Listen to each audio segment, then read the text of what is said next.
2 where I'm going through each script.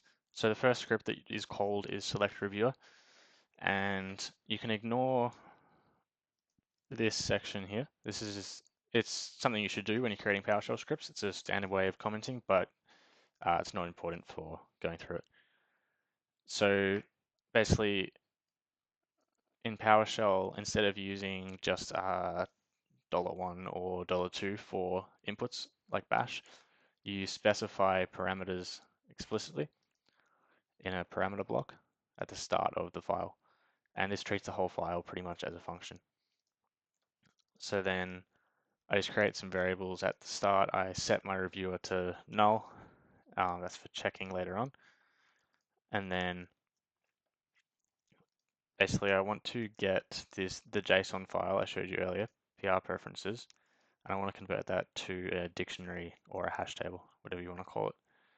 So this is one of the good features of PowerShell. It's really readable and neat and good for working with JSON. So get content raw, and then the path, which was passed in, which is the preferences, will basically return that file, and then I pipe that into the convert from JSON function, which is just built into PowerShell, which was the original reason why I actually converted from Bash to PowerShell. And if I add the hash table tag, it makes it into a key value pair dictionary. And this makes it really easy to access parts. So here it's just preferences equals data preferences, the key, and it will return me all the values. And it's good to add some try and catch just so that when workflows are running, you get some more insight into what's going wrong. Then basically for every team member in my preferences list, the keys, which are the team members, if the preferences for that team member has the current repo, which I passed in part 1, then that means they're the one that should be reviewing this. So I set the reviewer, which was originally null, to that team member and then exit out. And basically the reason I have it as null at first is because if it stays null, that means no one in the team has set the current repository to what they want to review. If that's the case, you just pass it on to the team leader to manually assign. And then pass this out as a string output for the script, the reviewer. And an API request takes in the user, which you pass in as a string from the last function. And here you do the API calls. So basically the URI parameters are used in the actual URL if you haven't done any API requests before. So it's actually visible in that. And this is all documented on the official documentation. I would suggest you go there. It's hard to do that through video because there are so many little syntax things that I could mention and that could send you off a trail for a while. But basically you just have to choose where in Azure DevOps you want to be creating the task. The API version this is all based on is 7.1, which is the latest as of 12th of Jan 2025. And then suppress notifications just means that when I do this API, when the task is created in Azure DevOps, someone doesn't get an alert because that would just be really annoying.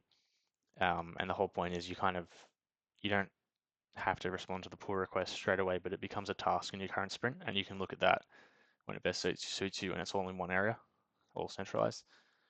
And then the type of task, type of work item.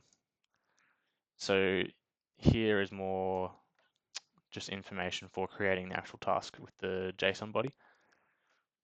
So again, I've got the pull request title, the link, the description, the area path here is pull requests. That makes it a lot easier than adding tags, which are just add complexity. So originally I had actually it's still there. I'm not using this tag PR. It just added unnecessary complexity and was making it hard and lots of errors. Instead, just create a section for pull requests and area path. Obviously you wouldn't be doing this exactly because it's already set up, but if you have something similar, just know that tags are probably going to be harder and you should avoid them. if you can. And then the pat token, this is important because that authenticates the API request. I got a lot of errors with issues with that. It can get really annoying.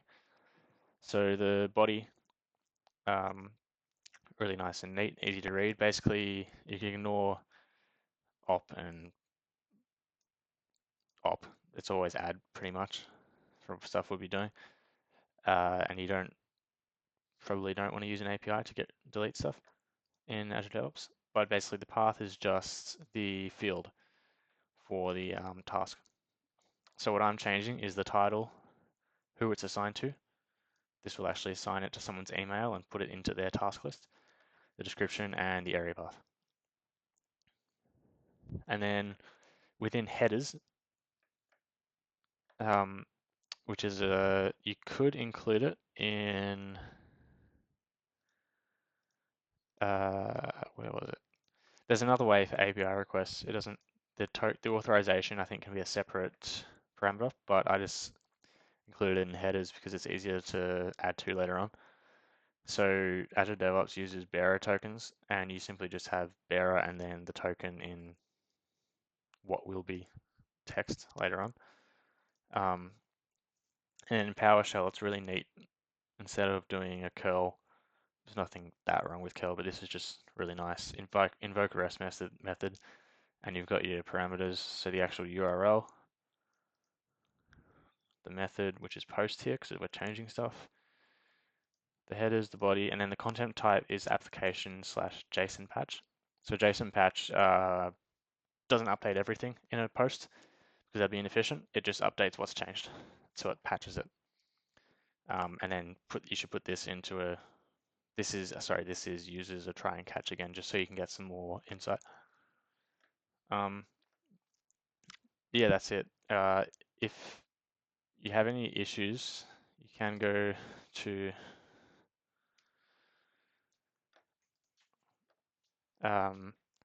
the documentation. So if you go down to cybersecurity team, Sec DevOps, project management, technical use guide, I'm running support for the first semester this year, T1 2025. So if you have any issues, there's a good chance I've bumped into them from playing around with this.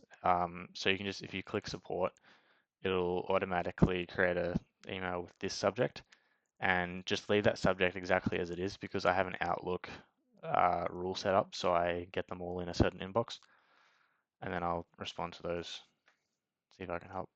But that's it. Luck.